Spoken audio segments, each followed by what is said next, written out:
Welcome to a virtual book launch and call to action with Jasmine Conway. My name is Jean Guerin. I'm one of the co-directors of the 4W Streets project at the University of Wisconsin-Madison. And on behalf of Streets and our UNESCO chair on gender, well-being, and a culture of peace at UW, as well as our co-sponsor, End Abuse Wisconsin, thank you for joining us for this very special event. Jasmine Conway is an emerging survivor leader. She's also a Streets affiliate and has just published her first book, and it's called From One Survivor to Another. It's a personal memoir and a call to action regarding preventing and healing from sex trafficking. I wanted to note at the outset that immediately following this event, a really great thing you could do for advocacy purposes to promote the well-being of survivors is to purchase this book. It's on sale. You can get it through Amazon. I encourage you to buy it, to read it, to share it with your friends and promote the book. And also a really helpful thing you could do to support Jasmine and the book would be to write a review on Amazon. It helps the book get more attention and promotes it. So a quick rundown on our event today. I am going to turn it over to Jasmine and Kelsey Mullins from End Abuse. And Jasmine is going to be doing some excerpt readings, and Kelsey and Jasmine are going to have a discussion about some of the content of the book. And then toward the end of the session, I will come back in to facilitate a question and answer period with your questions. And thank you for those who sent in questions as part of your registration. Thank you. I'll begin with the reading. A sister survivor wrote a book in which she asked readers to reflect on their genesis or the beginning of their vulnerabilities and trauma. I'm still exploring my own complex genesis because there is not simply one finite moment that it took root. My genesis consists of a conglomerate of moments smashed together that ignited as an impetus to commercial sexual exploitation. There are a lot of factors that make up the woman that I have evolved into. Lately, my desire to understand how the little girl I was grew into the woman I am becoming has consumed me. I am a descendant of a long line of strong women and an ever-present dad that instilled in each of his 4 daughters to be leaders. Yet I'm also the little girl who was labeled as emotionally reactive in elementary school and who grew into a socially awkward adolescent. I am the gifted and talented student who was chronically truant throughout high school.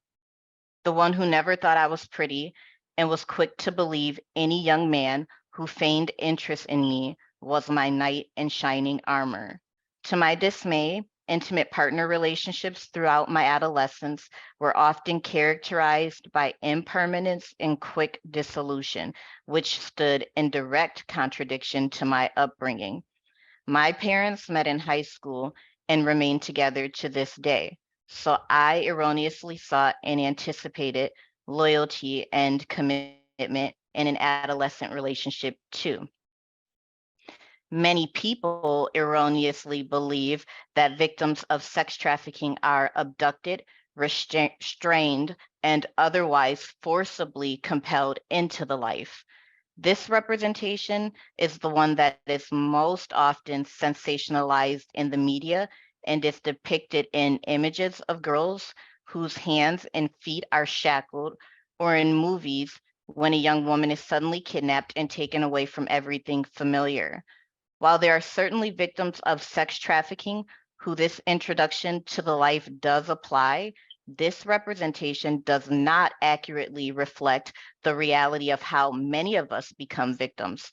Fraud and coercion are the gateways for many sex trafficking survivors who find themselves lured by false promises of love and or financial security. Most traffickers have an ends justifies the means mentality and reinforce psychological coercion with physical force, whatever is necessary, so long as they benefit financially. Coercive control is real, and that is why it is increasingly recognized nationally and internationally as a criminal offense. At the promise of friendship, beauty, and money, I was sold. I mean that statement in the metaphorical and literal sense. I think I would have benefited greatly from an intervention by someone with engaging contemporary approaches to healing low self-esteem and attachment issues, and an ability to empathize with my plight. This is the reason why I place so much significance on the role of peer advocacy and personal development coaching post-exploitation. Thank you so much for the reading, Jasmine. I think it's going to really ground us in our conversation. And with that reading, we can jump into my first question. I want to start from the beginning, thinking about in chapter 1, introduction of your book, where you list some questions that allies often ask. One of the questions is, what is the culture of sex trafficking? Can you answer that for us to give us some more background? Absolutely, because it is imperative to understand that trafficking is a culture. There is a lifestyle, there's certain attire, there's music, there's a whole language that is not a standard language that is associated with trafficking. There are even codes of conduct. There are words that directly impacted people use that we can define and understand how to use them, but that would baffle people who are square or otherwise people who are not in the life. There are mannerisms you employ in the life. For example, you absolutely do not look at another pimp. That's called getting in pocket. An example of getting in pocket would be where you would put your head down and quickly walk, or even in some instances altogether run away when you are aware that there is a pimp or trafficker in your vicinity. There are rap artists who rap about pimping or trafficking women in music. And then there's even more music that glamorizes money and materialism to the extent that we, in our minds, we're open to doing anything to achieve what we perceive as this better life. So, for example, when I was in the life, there were songs that actually stated, I choose you, so that just further ingrained in us survivors that we had chosen to partake in that lifestyle. And instead of helping us to understand that we were being victimized. And I think in popular culture, a lot of the music, the mainstream music that we have makes people sort of neutralized to some degree. And they don't then understand that sexual exploitation or someone being trafficked is a crime against humanity. It doesn't resonate fully because it's almost normalized. Thank you, Jasmine.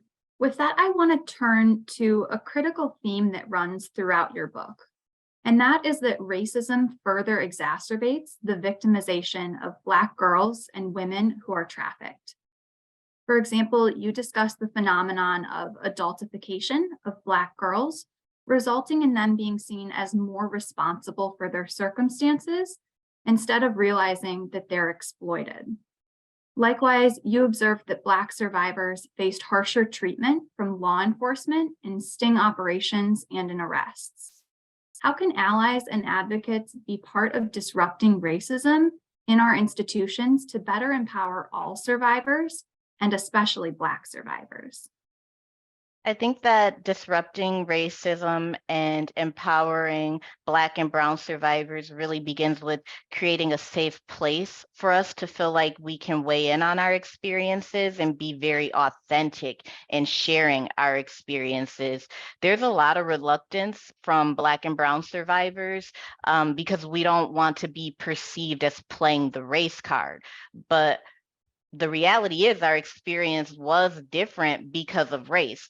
And we have to say that, but we also have to have allies that support us in sharing our true experiences and that are receptive to hearing things that maybe they didn't perceive it to be so, and believing us when we say that this was a reality for us.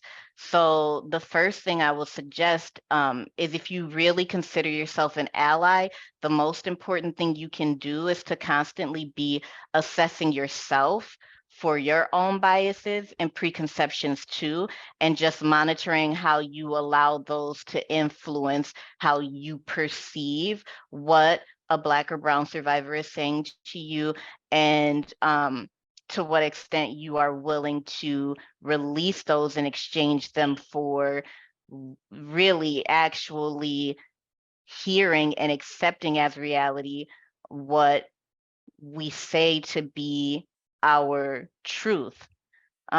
Because our allies have a lot of power. One ally put it this way. She said that there's Black and Brown people work, and then there is work for our allies, and she referred to it as white people work. Because realistically, our white allies have a platform that we may not have, and an ability to relay our experiences and kind of stand in a gap for us to other white people that we may not necessarily always have access to or in the same ways. So really it's not enough to just believe us. You also have to take action to relay the information to other people, because the reality is our identities do play a factor in how we are seen. And oftentimes you can reverse stigma just by saying something, and you don't have to be offensive to do it. I'm not like asking anybody to raise hell, don't go losing your job or anything like that. I'm just simply asking you to be a voice to help influence others to think a little bit differently. And it's a gradual thing. And lastly, I feel like if you are an ally of someone from a marginalized or misrepresented community, another great way to be an ally is to support the use of and creation of more culturally specific organizations. And when I say culture, that's encompassing many attributes: race, sexual orientation, etc. Absolutely. Thank you, Jasmine. For our third question, some of the participants on our call today are advocates who work with survivors of domestic violence, sexual assault, and/or human trafficking. And in Chapter 7, New Beginnings, you describe your experience feeling misunderstood by advocacy organizations that focused primarily on domestic violence as opposed to sex trafficking. What advice can you give advocates who mainly work with other types of survivors about how to best support sex trafficking survivors? Sure. A few key factors that I've observed and or personally experienced really revolve around misunderstandings about trafficking victimization. Many survivors of sex trafficking, especially when coercion was the motivating factor, might not recognize our own victimization. So listen, you've got to understand, we've been conditioned by our traffickers to think that we chose those circumstances. And many of us, at least initially, many of us love and genuinely love our traffickers. Like subject matter experts describe that as Stockholm syndrome, trauma bonding, whatever you call it, but there's a very pervasive degree of love that exists in that relationship. You also have to bear in mind that a lot of traffickers display what are called like Romeo characteristics, and then they manipulate victims' need to be loved. So they'll do that by presenting themselves as a boyfriend or as like an endearing companion. And even in instances where, you know, they don't pretend to be anything other than a pimp, the victim really might and is likely going to perceive that relationship to be a loving, intimate partnership. So a victim with that mentality is not going to always be agreeable to interpreting their experience as trafficking.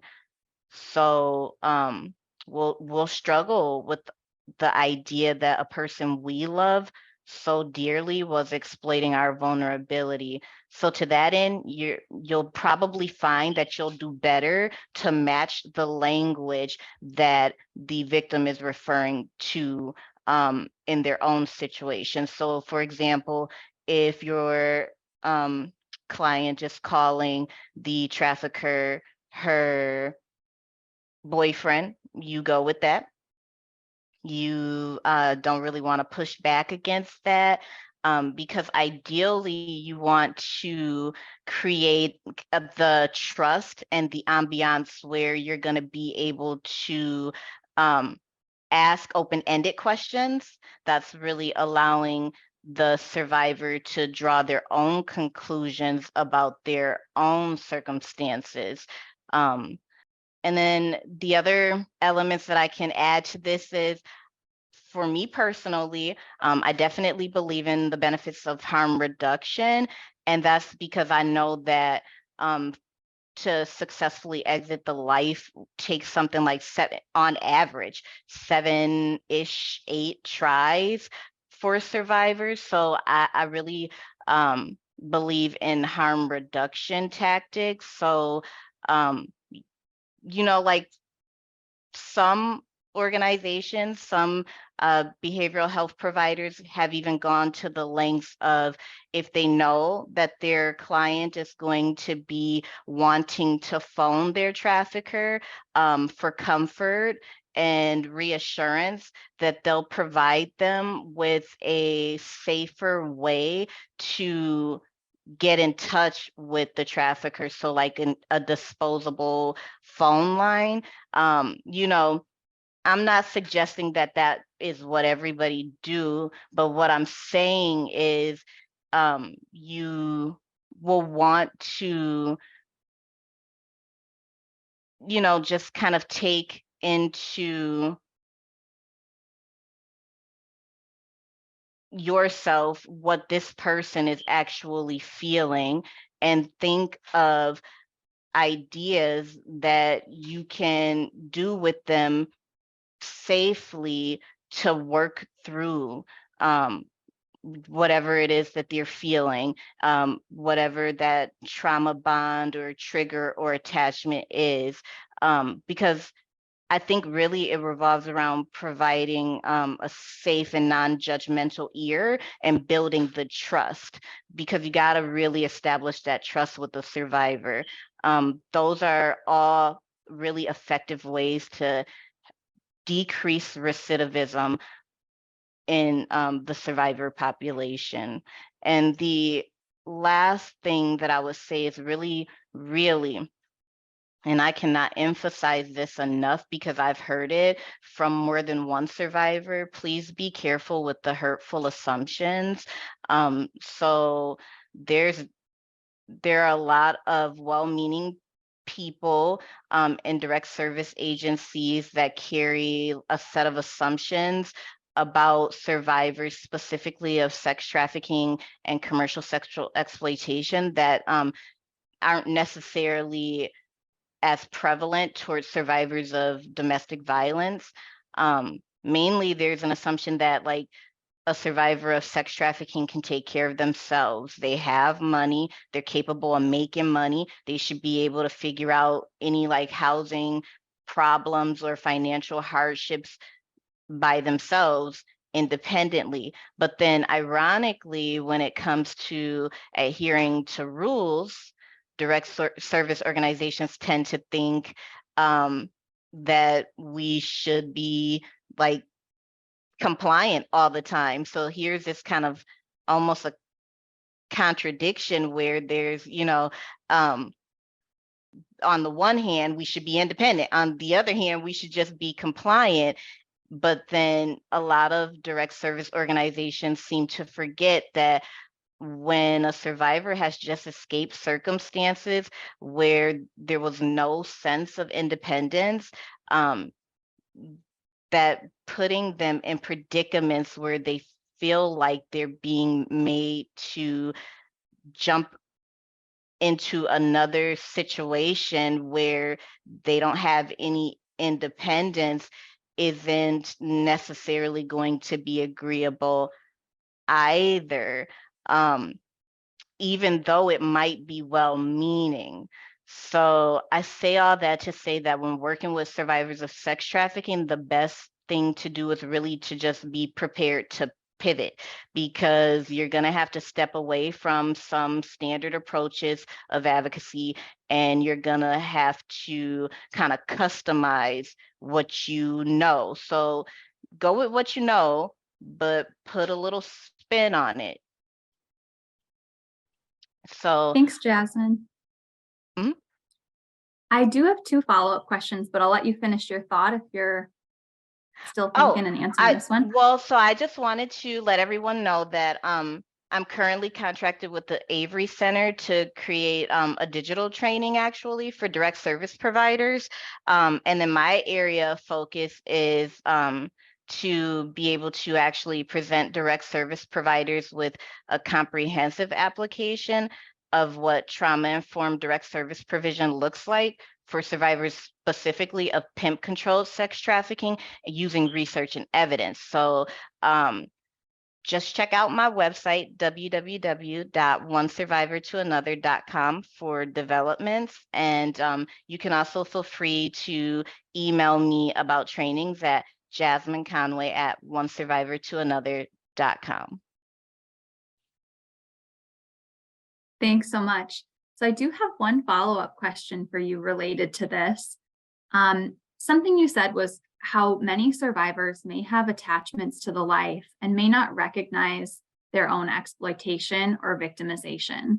And we know that part of that is due to the coercion that happened. So I'm thinking about another conversation we had where you gave me a really clear example of this. You told me about how your trafficker would use your own words and even videos of you to later try to convince you that you had chosen the life. Could you tell our audience more about that story? Yes, so my trafficker would do things like record us saying, oh, we love hoeing, we love daddy, we love pimping, and things of that nature. So it really had, at least for me, and I feel like for all of us, the effect of serving to just ingrain that thought pattern of, oh, you chose this, you want this, and if you ever go to say anything contrary to that, I have all of this evidence that you at one point really desired this for yourself. So, when I exited the life, I would really contemplate times where we, would feel good, be happy, be experiencing some sort of euphoria. And we would say these things, and it would serve for a long time. It served as a source of shame for me and as a source of reinforcing, oh yes, I absolutely did that to myself. It was stupid, but I did it to myself. But because I really hadn't understood up to then, I hadn't been very knowledgeable about or studied things like trauma bonding, and like things like vulnerabilities and how a person will prey on those vulnerabilities. So all I knew was, oh, I had a really bad run for several years straight, and I was trying to get my life back on track, but I didn't really understand my own victimization. I don't think any survivor fully understands their own victimization. I think that we are all always striving to make better sense of it so that we can be in a state of healing from it.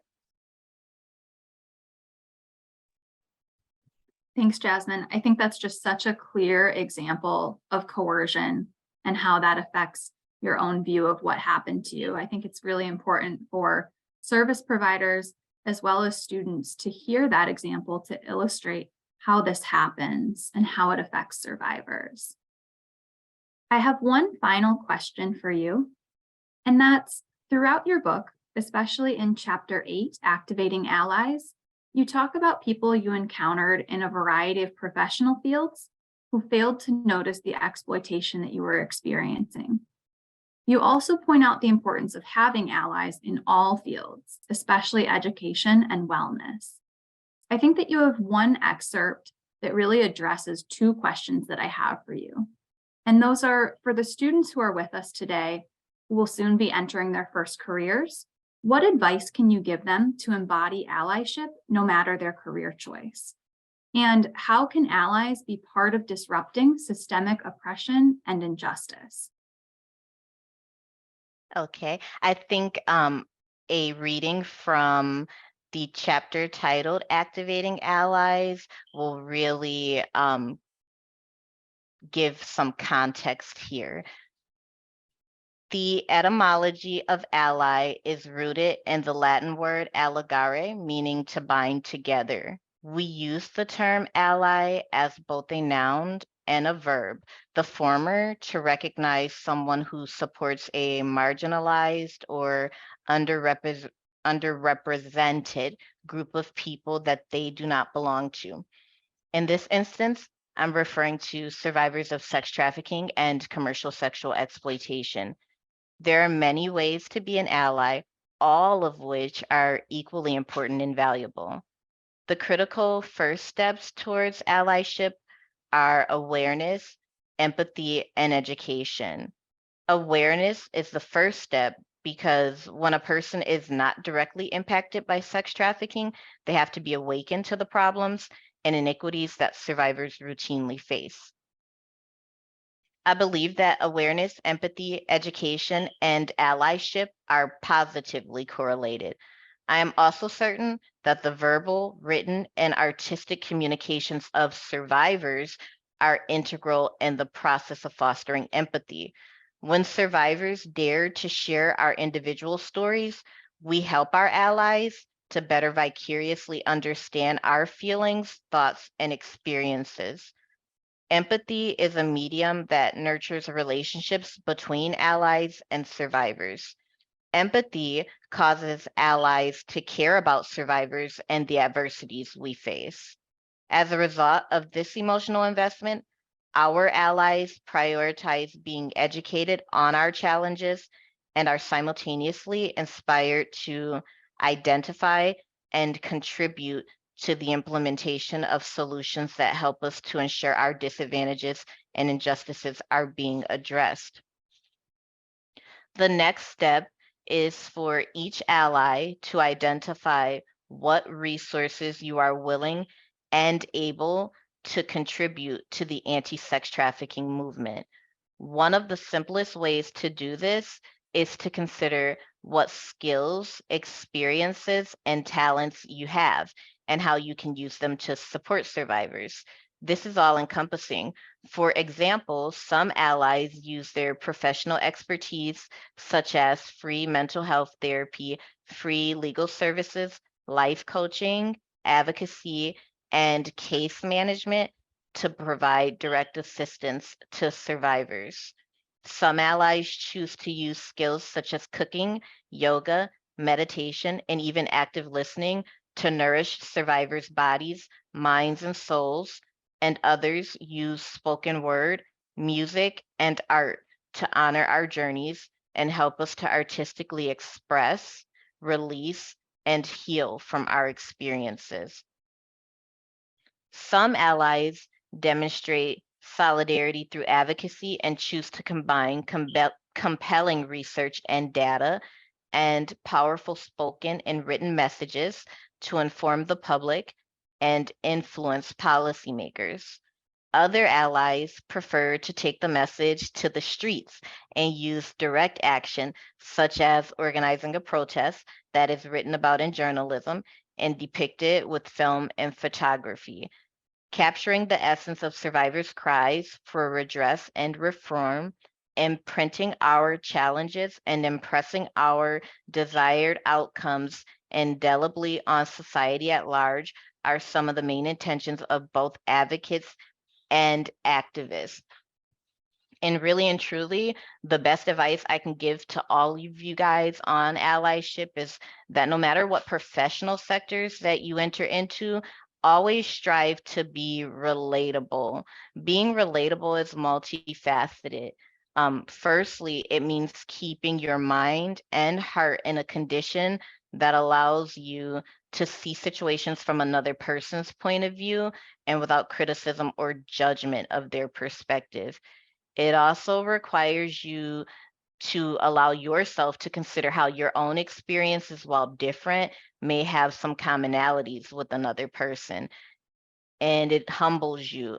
And it's from this humble frame of reference that we should all strive to engage with survivors in ways that increase positive outcomes, while also accepting that us survivors are experts in our lived experiences. And as such, we should be looked to for counsel and guidance on how to demonstrate allyship toward us as a community. Being an ally is identifying ways to support survivors and manifesting a better reality for our community. And in order to accomplish a better reality, we have to address the conditions of the minds of all people regarding survivors of sex trafficking and commercial sexual exploitation. So whenever you have an opportunity to use your voice, talents, or expertise to educate other people, please do so. And lastly, I feel I really need to say this: trust your gut. If ever you think that you've observed someone who is being exploited or victimized in any way, take some form of action. Now, the actions are going to vary according to circumstances. It can be just a simple gesture of identifying yourself as a safe person. If the victim wants help, you can find a way to discreetly provide a potential victim with a list of resources, or when in absolute doubt and you just really don't know what to do, simply reporting what you've observed to an organization or an individual that might be better positioned to discern if there's help needed and what intervention should be applied.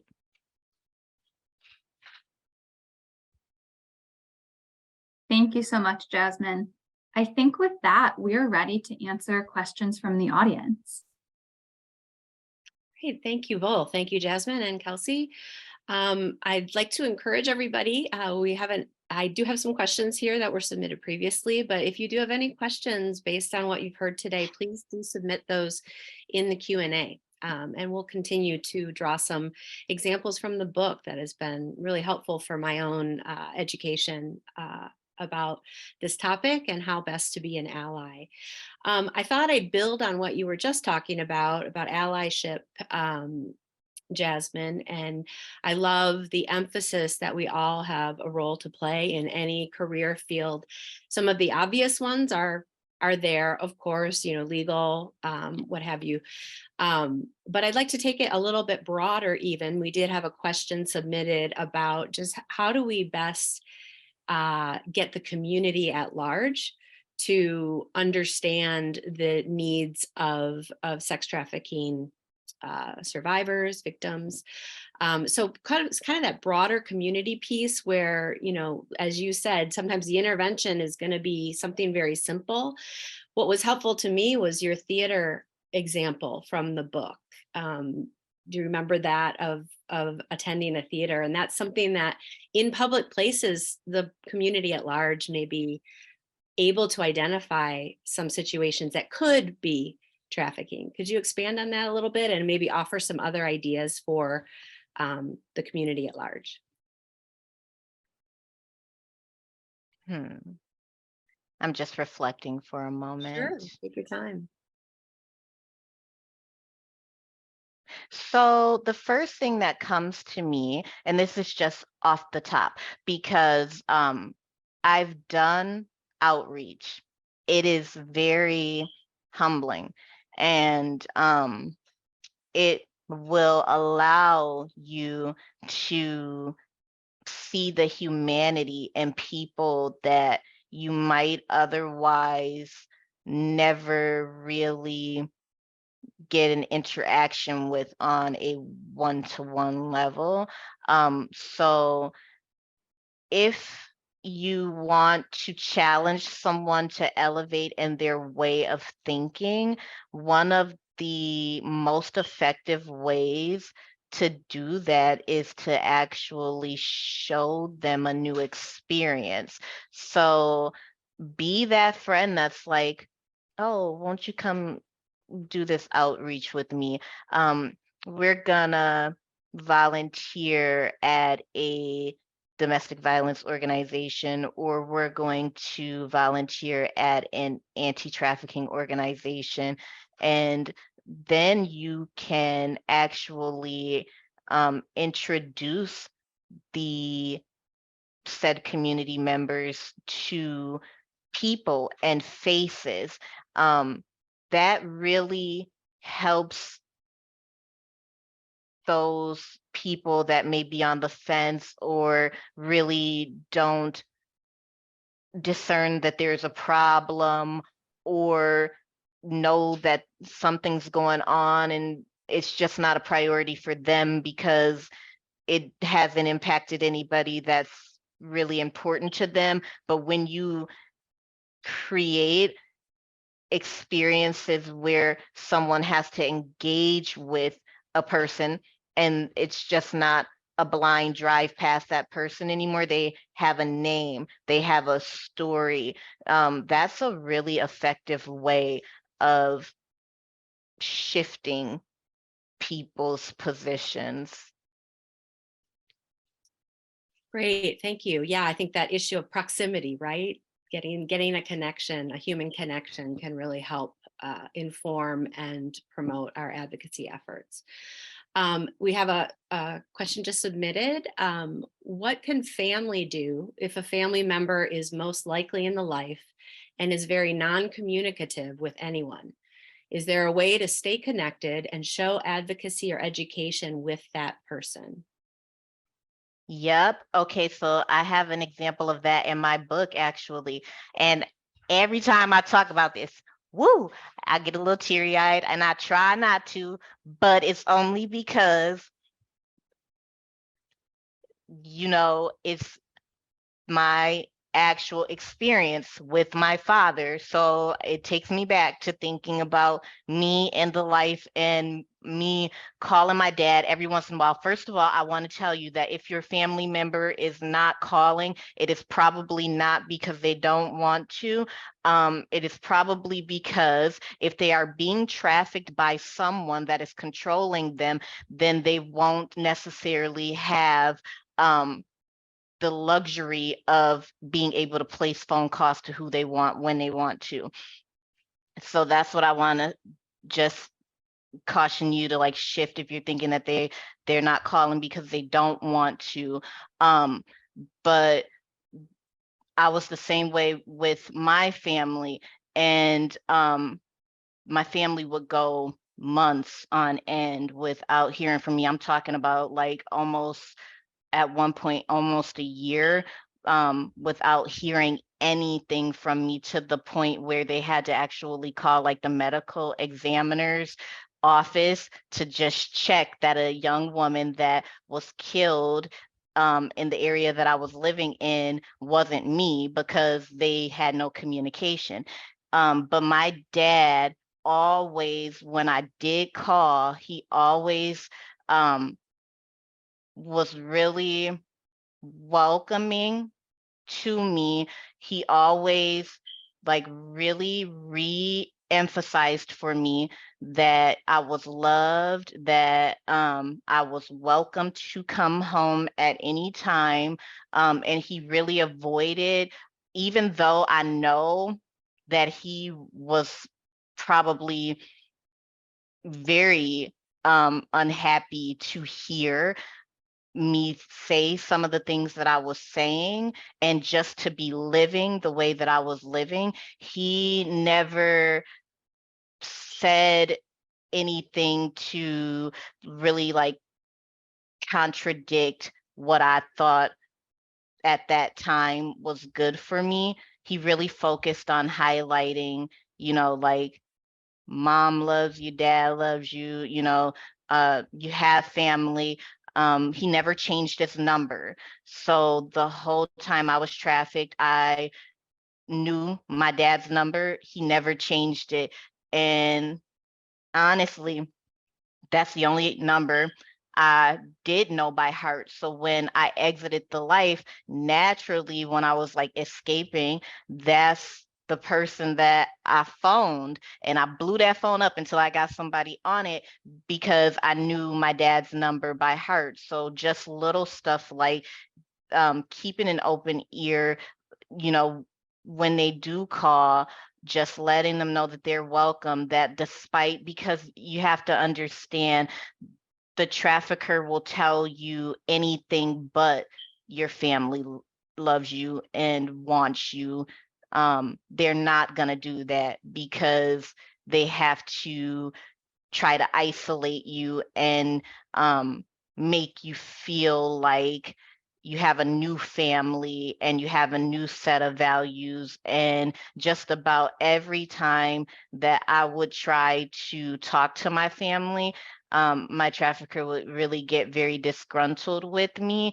And I knew I shouldn't make a habit of asking too much, but so then that's why I would only call occasionally, because they're very counter traditional, like nuclear family. So you want to just kind of keep those lines as much open as possible, really be consistent with your messaging to the victim, that like you are loved, you are welcomed, and if at all possible, like keep the number or the line available to them, so that they always at least know that one number, because it could be the difference between them being able to get back home and not. Thank you. Those are very helpful. There was a question submitted earlier, which I think is a important one, and one that we at Streets have worked on a little bit with our survivor colleagues. Did you have any interaction with the legal system while you were being trafficked? And could you talk a little bit about that and the good and bad of it?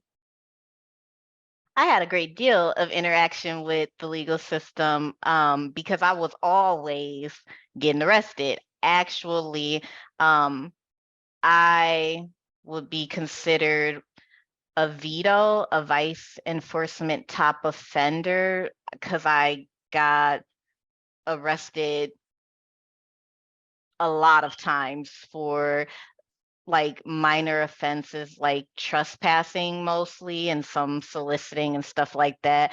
But during those encounters with law enforcement, I want to say this, there were some officers that did very nice things, that went out of their way to like demonstrate that they empathized a little bit and handled me a little bit delicately. And then there were some that really you can just tell they don't understand trafficking as a victimization.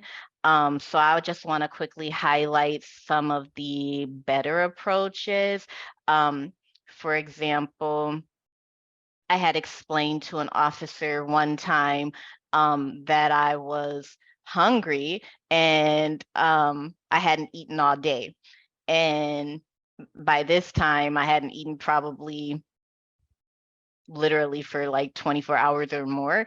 Um, and she said, I still have to arrest you, but before I do, I'm gonna make sure that you get food. So I happen to be being arrested in a casino this time. So she like actually escorted me to the food court and she allowed me to get some food and to eat it before she took me to like the holding cells in the back of the casinos.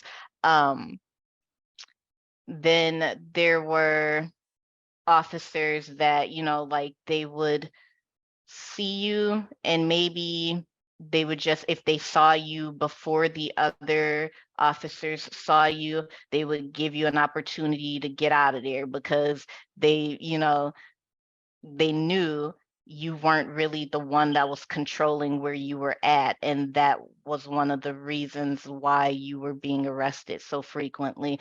And then my experiences with, there was one judge, for example, who she really stood out to me more so than some of the other judges, because there were judges that definitely were right in line with some of the officers where they didn't understand sex trafficking as a victimization, and it showed because they would speak to us in ways where they'd be like, "Oh, what'd you do?"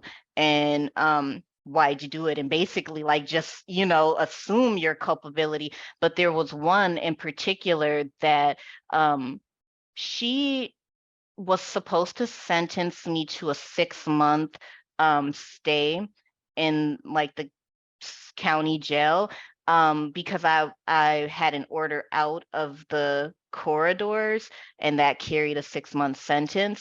But instead, she actually questioned me. She wanted to know things. She wanted to know how old I was. She wanted to know a little bit about me as an individual. And surprisingly, she did remand me, but she shortened the length of, my incarceration. I want to also mention like some of the work that some of the attorneys have done with me. I have a vacated record, meaning that my record for all intents and purposes doesn't exist anymore. So like it basically went in and kind of like overturned, if you will, once my victimization was recognized. So there again, you can see like that was a lot for me. That was a trying time in my life when I did still have a record and when I was going through the process of getting my record vacated. The attorneys that I worked with, they were so resilience supporting. I'm talking about like, and they would just like listen to me while I was really in the thick of it and just really like be an ear and validate my experiences and just be a shoulder to cry on, because that was a rough time in life, not being able to get good jobs and kind of being denied opportunities on the basis of this criminal record, all of it misdemeanor, but just the sheer volume of it. And to know that that was a time in my life where, that's associated with the victimization, but it's a victimization that's so foreign to most people that it just took a great deal of time and energy to kind of write it. And in that storm, those attorneys and paralegals were really great because they really understood that, like, I was going through it and I just needed their ear, and that was going to require a lot of their time and energy. So in addition to their workload, they really they were very gentle with the way that they handled me. They took all of my phone calls. They were very transparent and open about where the process was at, but always very positive. And they fought a hell of a fight for me. And I'm very grateful because it was definitely life-changing.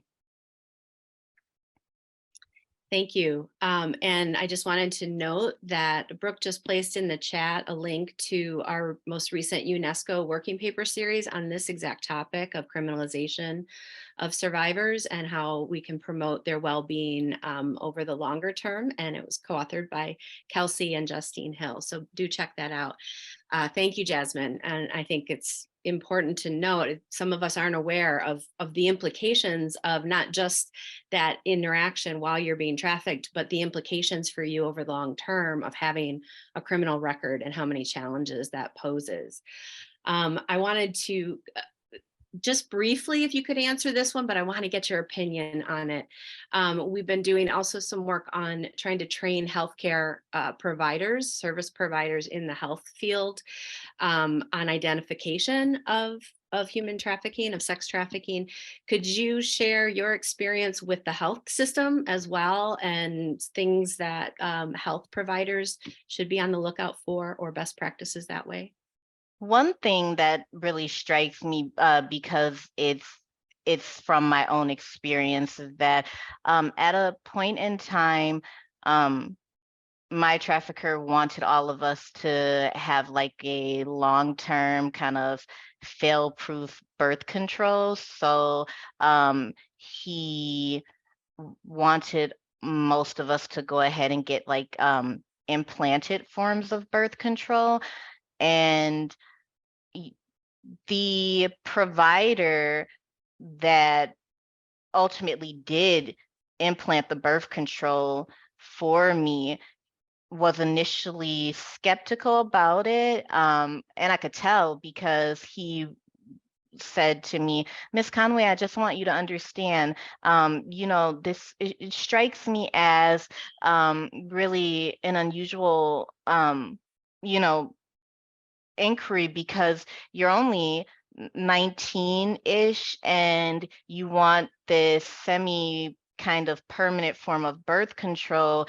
And I want you to really understand that sometimes, very rarely, but sometimes when we're doing this form of a surgery on people, we can actually puncture organs and things, and that could wind up making you not be able to have children in the long run. So this would not be my preferred method of birth control for you."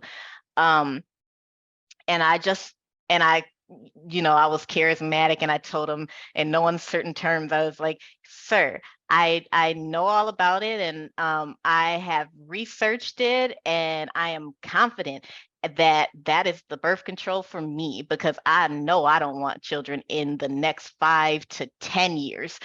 And he just, unfortunately, he said yes, and he was so close. He was so on to something. But you know what I'm saying? He just wasn't probably knowledgeable enough or armed with enough training to really equip him to like delve a little further, ask a little more questions, so it was commendable of him to like, make that initial effort. But I really feel like if he had probed a little bit more, then he would have probably gotten a little bit more uncomfortable with doing it, and then he may not have chosen to do it after all, so that's one thing to look out for. Just young women wanting forms of birth control that wouldn't necessarily coincide with their time of life. Another thing to look out for, I recall one time we all went to the doctor's office together, and then suddenly there were like all of these young women in the doctor's office, most of us with all these wigs on our head and like these really expensive clothes. But we sat, maybe two of us together and then put some distance between us. But if you ever observe, like as a medical professional, something like that in the office space, you might want to report that. That's probably a sign that something isn't quite right. I think when it comes to like the medical community in general, really, it is advocacy. It's another form of advocacy, and it's about really kind of trying to build that rapport with your patients so that if they needed help, then they would view you as someone that they could express that to safely. Great, thank you.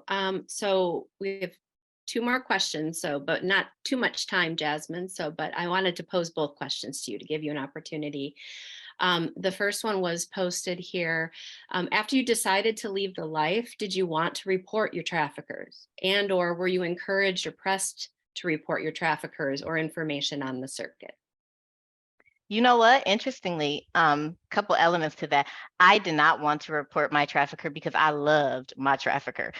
That was me. Okay. So what I was telling you, like about some victims don't really identify as a victim, that was me through and through. The other thing about that I'll say is I couldn't report my trafficker to the extent that I could be very vivid with any matter of fact, concrete details about him, because all the while I was trafficked by him, I never knew his first name for sure, even though I thought I had heard somebody refer to him as his first name maybe once, twice. I never knew his first name for sure because he called himself like a pseudonym. And I never knew anything concretely about him. I think I knew some stuff, but there wasn't anything that I could actually confirm because he was very good at keeping all of his personal information truly personal. Great, thank you. So I have one last question. We may go just a couple minutes after 1 o'clock because I do want to be sure to give Jasmine the last word to share her final thoughts.